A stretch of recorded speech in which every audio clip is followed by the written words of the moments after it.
Throughout all of time, podcasts have always been about something. But this podcast is the one about nothing. Recording from his home studio in Pittsburgh, Pennsylvania, you're listening to The Michael Papinchak Show, Pittsburgh's premier podcast about nothing. Now buckle up, because TMPS starts right now.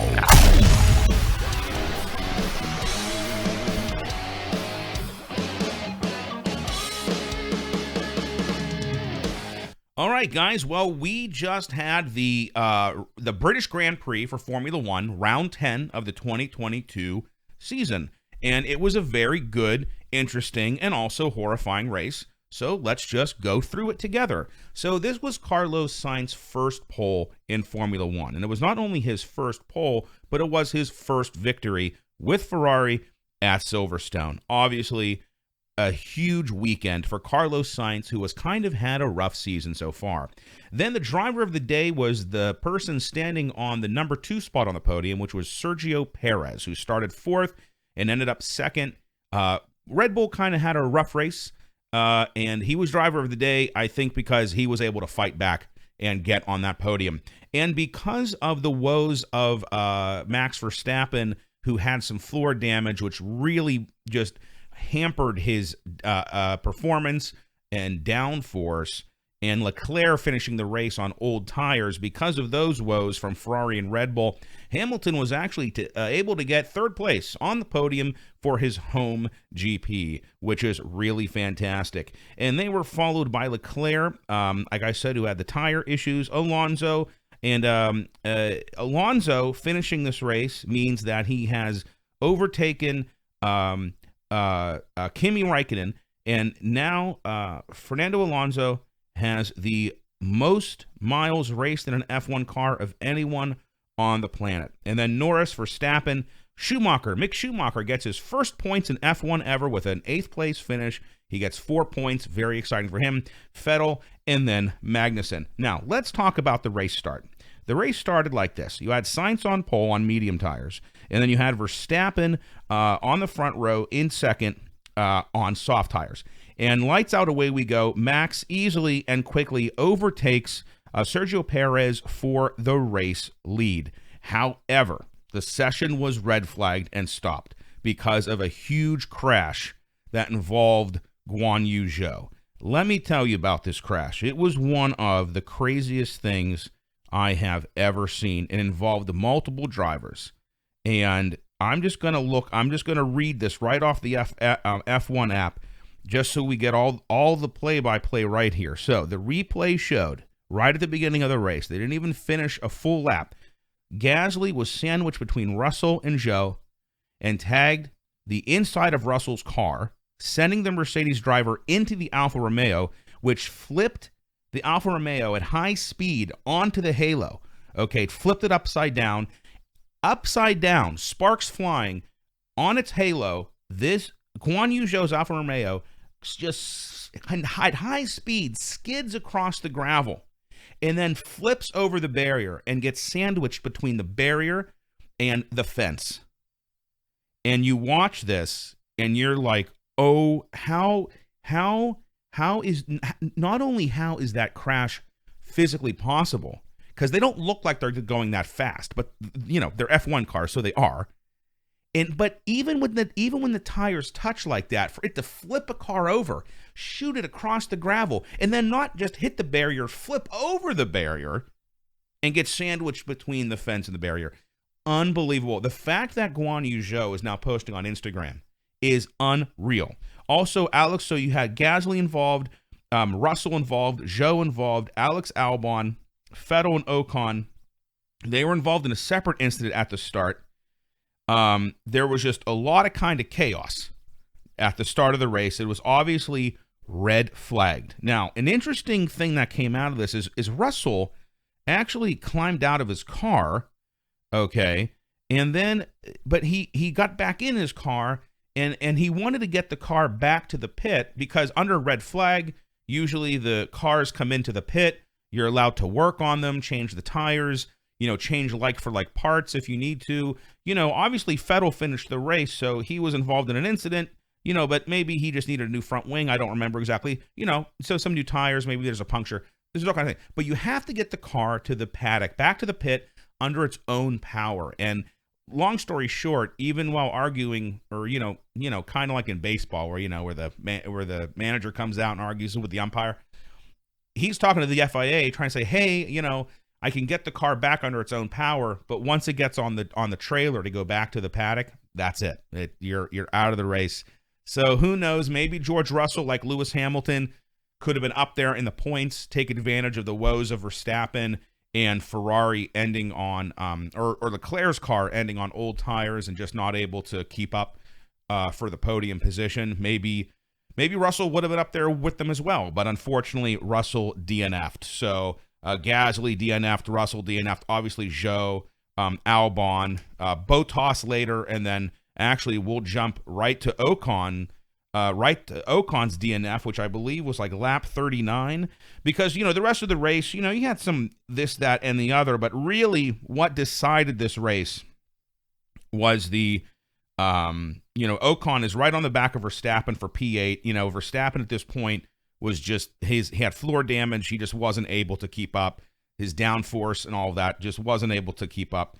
And however, let's see, yep, safety car, lap 39, Ocon's Alpine just pulls over on the side of the road, now under the safety car. Sainz and Hamilton have just come into the pit and for the soft tires, and Leclerc has stayed out in the lead. This right here, lap 40, this is really, under the safety car, Sainz and Hamilton pitting is really what decided this race, and Leclerc not pitting is also very important. Basically, what happened at the end here, after the safety car came in and the race was back underway, Sainz easily overtook Leclerc for the lead, got ahead, and as long as Sainz didn't do something stupid or have, a issue with his car, he was going to be a clear winner, but Leclerc's tires just weren't having it. This is when Perez started to come on the attack. This is where Hamilton started coming on the attack, trading overtakes, trading DRS zones, all of that good stuff. At one point, Perez and Leclerc are fighting, and then Hamilton overtakes them, and then Leclerc overtakes Hamilton again, and Perez comes. I mean, it was a phenomenal. It was some real racing, because basically we had a 10-lap sprint race now. People had new tires, soft tires, and it was basically a sprint race, and Sainz was the winner of that sprint race. Earlier in the race, after the red flag. Oh, another interesting thing about that a red flag that I don't think I mentioned is, so like I said, right in the beginning, Max was easily, on the soft tires, easily overtook Sainz at the first start, but they didn't finish a full lap. So during like the hour long that we were in a red flag, they were wondering how they were going to restart the race because they didn't really even finish the first sector. So when they did the restart, when they did a full new restart, a formation lap, back to the grid, 5 lights out, and away we go, they actually put Sainz back on pole. So they redid. So obviously you had only 17 cars on the grid now because of the DNFs. They kind of positioned everywhere, everyone, how they were at the beginning. And then, but this time Max was on medium tires, on the yellow wall tires, not on the soft. Most likely because, the strategy, they just switched up their strategy. The grid has been, affected by the DNFs, by the crash, and he wasn't able to, get back out there ahead of Sainz like he was on the first start. So Sainz did, take the lead, but there were some battles there in the beginning, some real, wheel-to-wheel driving for position there, and it kind of screwed up Max's car a bit. But during, after the restart, Sainz was out front, and Leclerc got ahead of Verstappen, and, they were like, Sainz, you need to do a certain lap time, and he just wasn't delivering that certain lap time, and Leclerc was getting frustrated.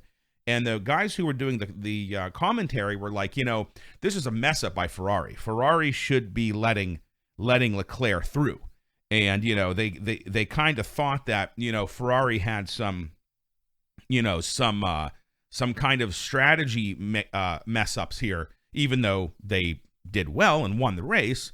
Maybe under different circumstances, if they would have allowed Leclerc through earlier, maybe they were, given Sainz, hey, he was the guy on pole. So at the end of the day, Sainz was on pole. And, he was kind of the number one driver of that day. If you want to think about it that way, whichever, if your driver's on pole and your other driver isn't, hey, they're the one who got on pole. It's their race to lose. Let's put it that way. So Sainz is out there. You got to do a certain lap time. And Leclerc's behind him like, people, listen, I'm faster. And they're like, let's give, maybe they were giving Sainz a chance. Like, Sainz, you in the next few laps, you got to give us a certain lap time. And he wasn't doing it. So they let Leclerc through. But by the time that this safety car happens with Ocon, so you have Ocon, he DNFs, safety car comes out, Sainz and Hamilton pit, and then boom, we have this great race, this great sprint race right to the end. Sainz pulls ahead, Perez gets up to second, Hamilton, like I said, took advantage of the woes of Leclerc and Verstappen. And, the thing about Mercedes is, they're not the team that we've known for the past several years. But when something happens to Ferrari or Red Bull, Hamilton and Russell tend to put themselves in a good position to take advantage of those woes. And that's what you have to do.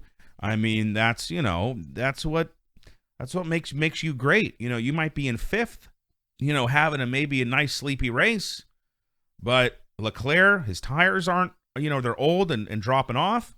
Verstappen had floor damage, I believe it was, that messed with his downforce and his grip. And then all of a sudden, you're on the podium. And that's what you got to do. Drivers do that. Norris does that. I think Alonso's been trying to do that. Putting the, obviously Russell and Hamilton, you got to put yourself in a position to win, to take advantage of opportunities when they're there, even if it's at the, at the sake of another team. But hey, that's what sports are. So that's how it is. So, Sainz, I'm a big Red Bull fan. Obviously, I want Max to win every race. But, you have Carlos Sainz, first pole, first victory with Ferrari at Silverstone. I mean, could he ask for anything more? Maybe to have Leclerc on the podium with him. Maybe that would have been maybe a little bit of a cherry on top. But, I'm not a big Carlos Sainz fan or a Ferrari fan, but I got to say, if I was an F1 driver and I was racing for Ferrari and I won at Silverstone, like, the OG circuit, that would be pretty special. And I'm not a Hamilton fan, but I got to say, getting on the podium for your home race, that's also pretty special. And good on to my buddy Sergio Perez with my team Red Bull for getting on the podium as well, getting driver of the day. And, who got the fastest lap? Who got the fastest lap goes to Lewis Hamilton, 1:30.510. Got the fastest lap. So let's look at the standings now for Formula One. Let's look at the standings. Max Verstappen still leads in the Drivers' Championship with 181 points, followed by Perez, who has 147. So Max still has a bit of a commanding lead there. Leclerc, 138. Sainz, 127. George Russell, 111. Lewis Hamilton, 93. Norris, 58. Bottas, 46. Ocon, 39. Alonso, 28. Gasly, 16. Magnussen, 16. Vettel, 15. Ricciardo, 15. Tsunoda, 11. Guan Yu Zhou, 5 points. Mick Schumacher with his first points ever in Formula One with 4 points. And then Albon 3, Stroll 3, Latifi 0, and then Hülkenberg was in for Vettel earlier in the season. I think for the first 2 races, he has 0. Latifi started in 10th. This could have been Latifi's moment in the sun. I think he finished 12th or something. He started in the points. I think we got to get Latifi off the grid, get some young guy in there, some guy from Formula 2 or whatever, one of the reserve guys for Williams.